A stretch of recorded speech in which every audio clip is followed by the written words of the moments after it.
But anyway, let's move straight to our next conversation. Now, it was a mixed fortune for gladiators in a face-off between the president of the Senate, Godswill Akpabio, and the suspended senator representing Kogi Central, Natasha Udwanga. A federal high court in Abuja has found Natasha guilty of contempt. In a ruling delivered this Friday, the presiding judge, Justice Binta Nyako, held that the suspended lawmaker violated a court order over a series of Facebook posts deemed disrespectful to both the Senate and the judiciary. As a result, she was fined 5 million naira. In a landmark decision, the court also affirmed that the Senate has the constitutional powers to sanction its members for misconduct. In addition to the fine, the court ordered the senator to issue a public apology to both the Nigerian Senate and the judiciary for her social media comments, which the court said undermined public confidence in democratic institutions. I mean, Kaide, let's look at it from this perspective. This issue of Natasha, has generated all sort of comments since the court ruling. But talk to me, what's your interpretation of the court ruling? I think it's clear for those of us who are following what happened. Nothing surprising came out from the judgment. The fact that a case is before the court, yes, and you were granting interview, you were posting stuff on Facebook is totally unacceptable. And I think it's now clear that there are three arms of government. You must respect the decision by an arm of government. That's what court has also validated, that they have the power to punish any erring members of the National Assembly. That is also not in doubt.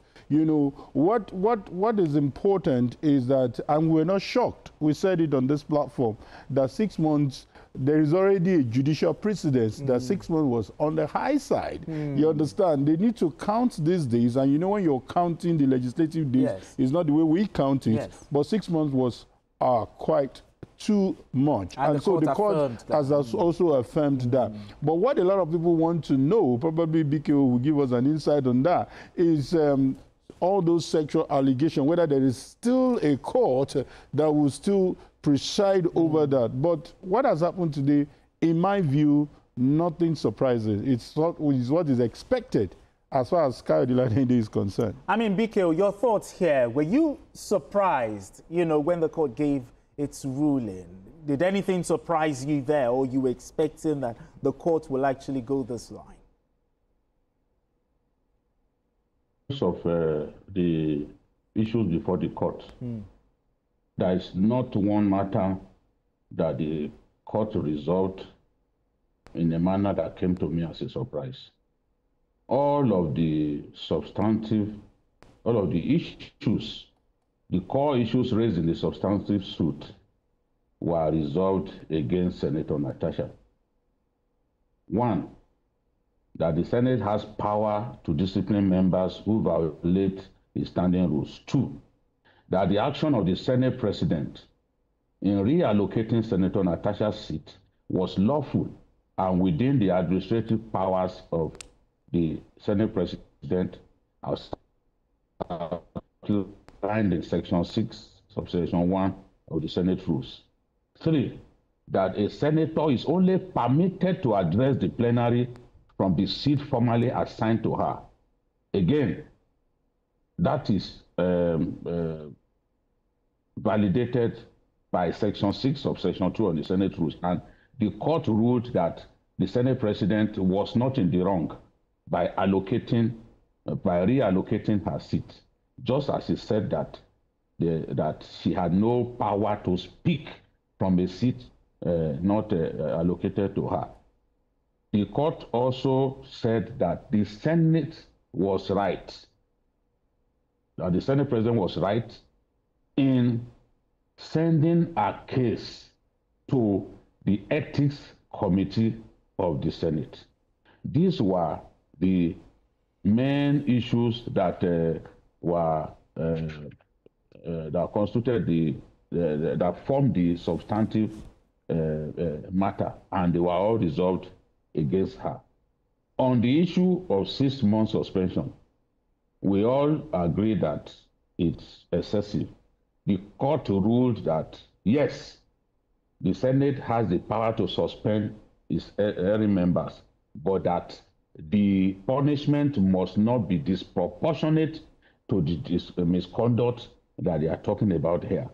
As we speak, Natasha is in her 5th month of the 6-month suspension. So now this this ruling is also significant because it underlines that the use of digital media, there has to be boundaries. There are boundaries that you cannot exceed. A case is before a court of law.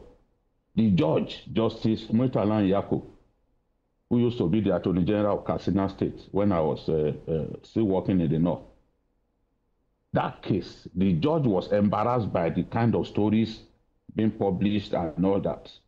And the judge said, no, nobody should speak to the press, nobody should use the social media to say all kinds of things and all that.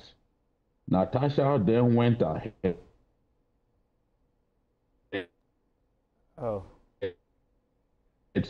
to do satirical piece, be apologizing to the Senate that none of you should go before the press to speak, to say anything related to the matter.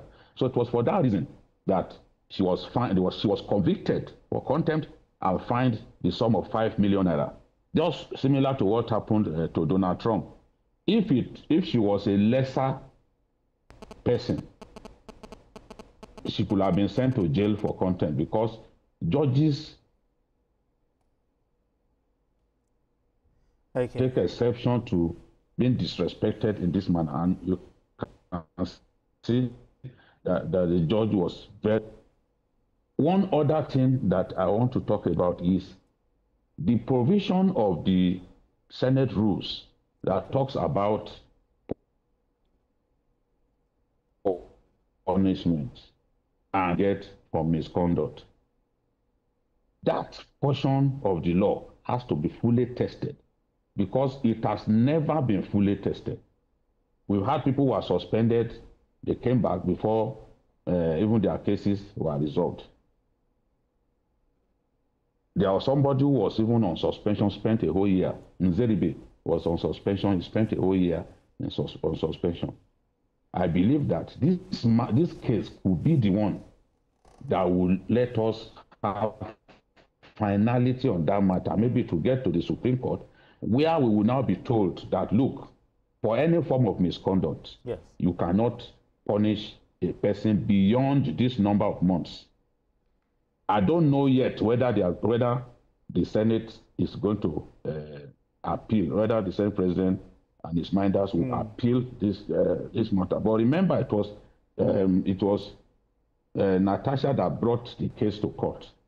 So in this case, I don't know whether they will appeal. If they appeal, it would then mean that Natasha's suspension, Natasha's days on suspension could be elongated because she was suspended on February, the last week of February. Okay. We are now approaching 5 full months of that suspension. So they could be thinking, okay, how much time is left? Maybe we should just let her hang on. Now she's been asked to apologize to the Senate and to the judiciary, and that the apology should be published in 2 national newspapers and should also be published on the Facebook, on her official Facebook page, where she wrote that funny apology in the first place. So we don't know how she will respond. We will be waiting. But one thing is certain: the law is the law, and the law will remain strong. Every individual is expected to respect the content of our laws, no matter who you are or what you think of yourself. No matter how self-regarding you think you are, you must obey the law. And when you go against the law will come for you. This is my submission. I'm sure in the coming days, more things will happen. But on the matter of the issue of You asked the question. The sexual harassment. Talk about. The sexual harassment. No, this matter had nothing to do It has nothing with that. The matter, yes, the matter was her suspension. Was it right? You know, she declared on the floor of the Senate that this suspension, this injustice will not stand. Yes. You know, and that she was going to court. Yes. You know, from the look of things now, that is what has been decided. No case has been brought to say, okay, this person sexually harassed me. This is the evidence that I have against him. These are the call logs. These are the voice notes. These are the text messages, you know, WhatsApp messages. When you put all of that together, you can institute a case that, look, I made a valid complaint. This is the evidence. We are still waiting for Natasha to do that, to bring the evidence, proceed to court, and say, look, this man sexually harassed me, and instead of owning up, he has decided to punish me. We have not seen that. We have not seen that. We are still waiting. We believe that it's not too late. Exactly. For the evidence to be brought for the world to see. Yes. We are still waiting. I'm very anxious to see the evidence. And I believe that. Exactly. I'm also yes, I believe that. I'm also waiting for the evidence. I'm hoping that you will put me to shame by releasing that evidence. That's what we see. And we have said that the day we see that evidence, what we are going to do with it, even Akpabio will know. So let's see the evidence. Let's beg her. Let men and women of conscience appeal to her to bring that evidence that we can use to nail Akpabio once and for all, so that this matter can be put to bed effectively. I mean, the matter is about we need the evidence. But how do you think the Senate, because we're going on break very soon, how do you think the Senate would react to this ruling? Do you think it's going to be automatic compliance, or they might want to resist or maybe appeal this case? I don't know. I can't predict for them, but I think, like we said, both of us are not surprised. So I don't think Senate should be surprised with the outcome.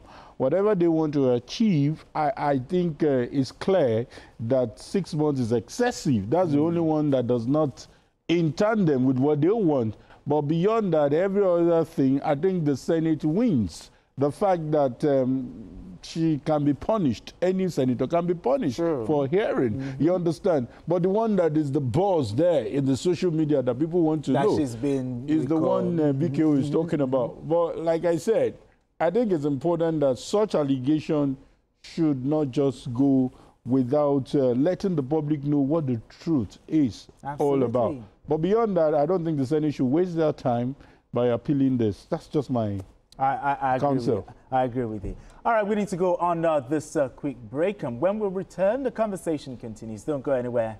Still Journalist Hangout.